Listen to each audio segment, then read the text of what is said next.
So if I weren't a lawyer and I weren't in finance and I weren't a teacher, I would be very interested in journalism, actually. Or Rangers? Are you going to take the chance? Oh. Definitely. Yeah, if I could cover the New York Rangers, that would make me very happy. But since sometimes lawyers have to defend for the other side, for the evil person. Okay. Like, why do you think being a lawyer is like a justified role if you're going to defend for the bad side? That's a really good question. But people that are in the quote unquote wrong truly deserve representation as much as anybody else, and they deserve good representation because that's the only way you're going to get to the truth. So don't really stress too much about what your major in college is. Things in law might sound good and glamorous, but then you look at them and it's a lot of document review for a couple of years before you can move up. What was a worst experience you had in your career life? The worst experience I had in my career life. That's a good question.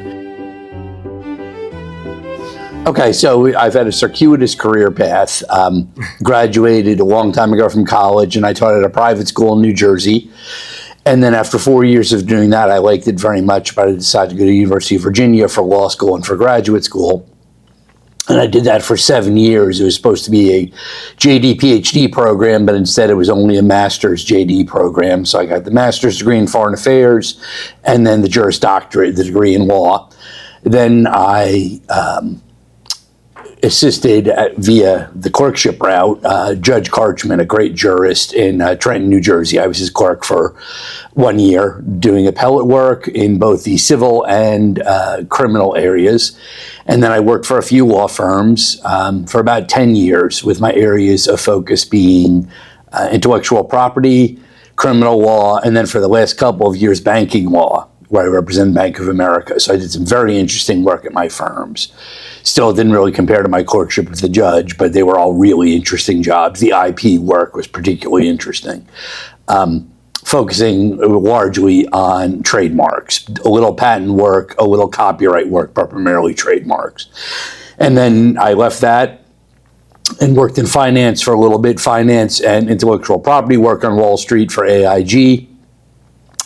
But while I was doing that, I was also looking to maybe get back into education, and I was lucky enough to get an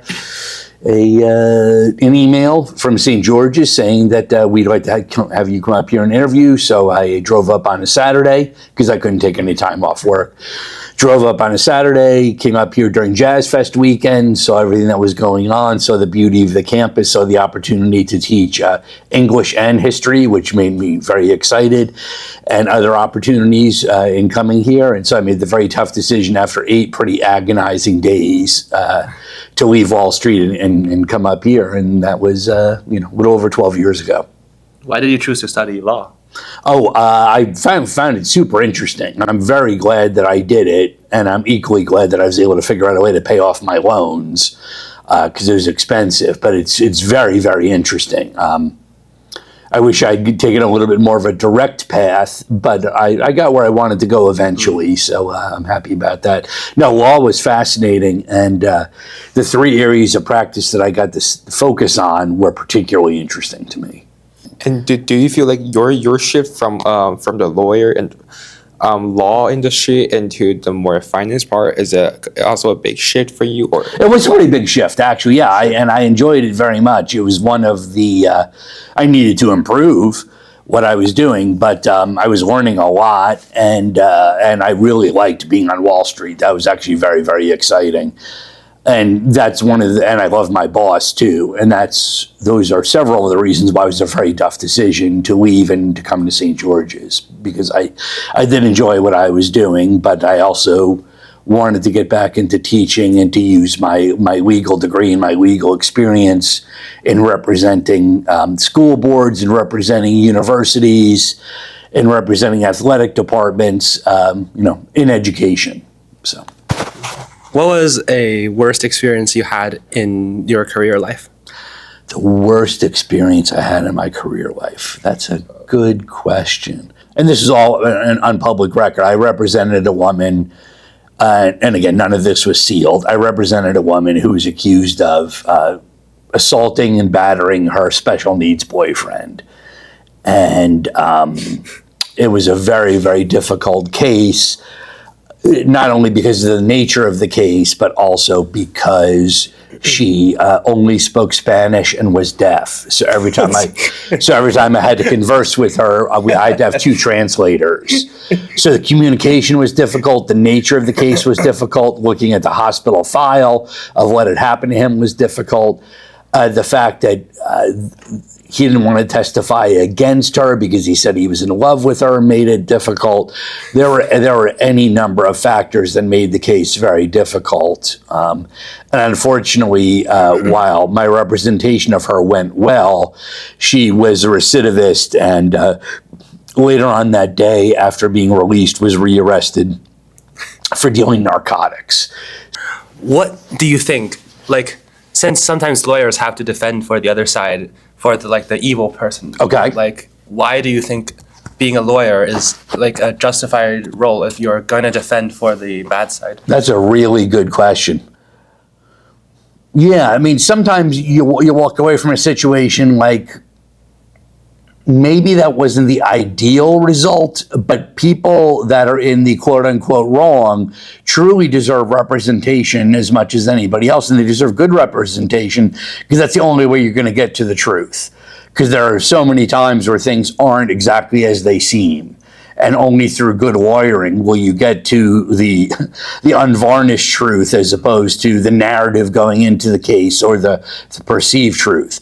Now, sometimes things are exactly as they seem, but not always. And the only way to ensure, in my opinion, that there's going to be the closest thing to the truth and the closest thing to complete justice is for people to advocate as strongly as they can within the bounds of the law for their side, and then let an impartial fact finder like a judge or a jury, a judge in a bench trial, a jury in a jury trial, make the determination.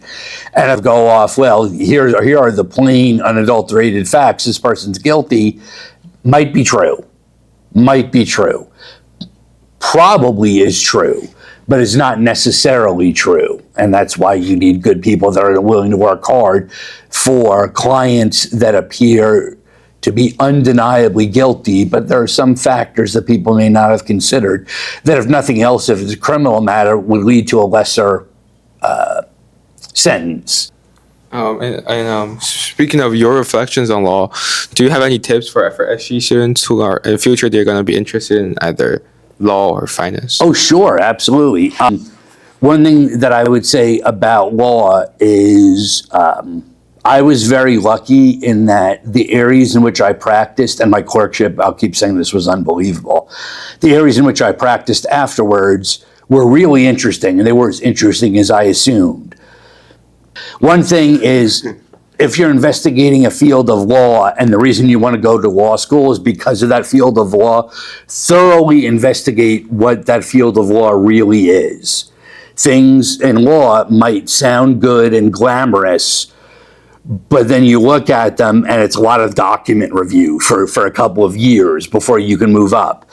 And some people aren't quite ready for that. They're like, oh, I wanted to work in these big high profile cases, and it's no, we're going to send you to Albany for 2 months to review documents in a warehouse. And that's not what people are thinking. Not that there's anything wrong with Albany or warehouses, but that's the point, is that you're not going to be in a courtroom making arguments right away when you've been hired by a firm, almost certainly. You're going to have to do some grunt work, no matter what area you choose, but in the larger scale, to make sure that the work that you actually are going to do in that area matches your interests. Because if you're being driven to go to law by a particular kind of law, research as much as you can to make sure that that is what it seems to be. And ask, is this worth 3 years of my life and potentially hundreds of thousands of dollars of loans? And if the answer to both those is yes, then I say go for it. But really look at the substance as opposed to say, well, it would be kind of cool if I told people I was a lawyer, right? You need to go dig much deeper than that. And I've met a surprising number of people who didn't know what they wanted to do when they got out of college. They're like, I guess I'll go to law school. Not necessarily a good move, because it's a lot of reading. So it's 3 years, and it's a massive time commitment of just sitting there and reading and reading and reading and then memorizing and then getting ready to argue and debate on those points. And I would argue it's not nearly as hard as something like med school, for example, but it's an endurance test. Every night to read. That's what we do right now. Right, fair enough. And it's very intense reading, and then you have to be prepared to be grilled on it the next day by professors that aren't always very friendly in the way that they grill you and go after you as far as your understanding. So yeah, every night you're looking at 4 to 5 hours. You're looking at a very stressful exam period. I had 5-hour exams, and those were your grades, is however you did on that 5-hour exam at the end of with few exceptions, however you did on that 5-hour exam at the end of the semester. I'm very glad I went to law school, super glad I went to UVA, but that is a lot of cost in terms of time and money, and is it going to be worth it on the back end to put in all this time and money on the front end? And what kind of payoff are you going to get spiritually, as it were, intellectually and monetarily by doing this? So I would strongly investigate what law school is. If you enjoy that much reading, it's a great way to learn about life. I learned just so much about how life, quote unquote, operates by going to law school. Just you take a contracts class and you realize how much of our lives is governed implicitly or explicitly by contracts. And it's kind of mind-blowing when I started thinking about it, like, oh my goodness, like, you don't see them, you don't sign a lot of documents, but there are implied contracts, implicit contracts everywhere in what you're doing. And you really do learn a lot about how the world functions when you go to law school. And that's neat. I mean, that's good knowledge to have. But again, you have to think about the cost versus the benefit. I think the benefits are tremendous, but the cost is tremendous also. But then what does that mean? Oh, I want to go work for the State Department. Okay, great. So you're going to study international law. You want to work for the State Department. That's awesome. State Department jobs, especially the legal jobs, are incredibly difficult to get. It's not like you just simply study international law and then walk into a job at the State Department or the CIA if you're in the United States. Like, you really need to crush law school to even be seriously considered for jobs like that. I only got through the first round of interviews at both those places. Now, I wasn't the greatest law student in the world, so other people would do better. But I worked pretty hard, and I was only able to get to the second round of interviews at both of those places. So I totally agree. SG is definitely a good and first step for getting into law school in the future, right? Because if we have great resources and we talk about work-and-life balance, and we don't do 4 or 5 hours of reading, we do 2 or 3 hours. Depends. Some classes And do the writing. So I think we are getting ready for Oh, for sure. It's a great background. It's absolutely a great background. And then whatever you study. And the other thing is, I wouldn't worry too much. There's lots of advice I could give. So if anybody that watches this wants to come talk to me, I'll be happy to talk for a longer period of time. But there's lots of advice I could give, because I agonized over whether to stay as a teacher or go to law school for an inordinately long time. But the other thing that I would say, and now with all that preface, I forgot what I was going to say. Well, so dig down. Know your alternatives, know what the substance of it is, know what law school is. Oh, yeah. So don't really stress too much about what your major in college is. People think, oh my goodness, I'm going to go to law school. I need to find a pre-law program. Yeah. You don't. You don't, because many schools don't offer a pre-law program. And I've had students say, well, I should really go to a school if I want to be a lawyer that is a pre-law. No, you really don't have to. So if I go to RISD and I can still study law? Of course you could, 100%. Of course you could. Okay. Well, what I've been told repeatedly is law schools will say, and most law schools do look for the LSATs. They want a good score in the LSAT, and they want some good recommendations and a good personal statement. And they also want to see like a serious academic background in college. But that could be anything, as long as the way it's been put to me is, as long as it's reputable. So if you're going to create your own major, I think that's fine too, but just make sure that it includes things if you want to go to law school, it includes things that somebody that's on an admissions committee would say, oh, that makes sense. as opposed to I don't really understand how these things go together. But everybody has this idea of I got to go to pre-law program, or I got to major in political science, or I have to major in history to go to law school, and those just aren't true. The advice that I've heard repeatedly is study what you like to study, make sure it's a legitimate discipline, and do well. Period. And then do well in the LSATs and do a good job with your personal statement and with your law school applications. Make sure that those are really up to par. But yeah, way too many people will say, oh my goodness, I wanted to go there, but there's not a pre-law program. It's a good school. Go to that school. Don't worry about there being a pre-law program. I've worked with attorneys, and they were actually very successful attorneys who had science backgrounds. And then they would go and be patent attorneys. And if you have a science background and can pass the patent bar, you are a huge asset to almost any law firm out there, because the patent bar exam has a very low passage rate. Very, very low, much lower than the standard bar exam. So if you've got an engineering background or a science background, and you want to go to law, you go to law school, and you want to work for a firm that does patent work, A, you're probably going to find it fascinating, and B, you're going to make a lot of money, because that's a very specialized area of the law, and if you can pass the patent bar, that's a great credential for you to have. In fact, this was about 15 years ago when I was at my last firm, but we were talking about people that passed the patent bar, and at that time I was told the pass rate was only about 10% for the patent bar. Now, admittedly, that's a small sample size because not many people take the patent bar, but still only about 10% were passing 15 years ago is what one of the patent attorneys told me at that firm.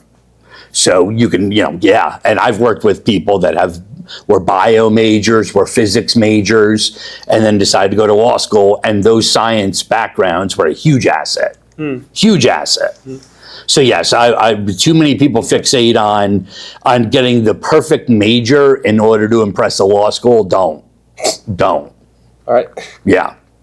Our last question would be, if you're not working as a lawyer, as a teacher, or working in finance, what would you be? Imagine. Oh, so if I weren't a lawyer and I weren't in finance and I weren't a teacher? Well, one thing I was very interested in, I wrote for the school paper in college. So I would be very interested in journalism, actually. Another very tough gig to get into, but I would love to take a shot as a sports writer. That's what I did. That was exclusively what I did for the school paper in college, is I covered sports. Everything from the Olympic sports to men's and women's basketball to the football team. So if you have a chance to write something for the Harvard Rangers, are you going to take the chance? Oh. Definitely. Yeah, if I could cover the New York Rangers, that would make me very happy. But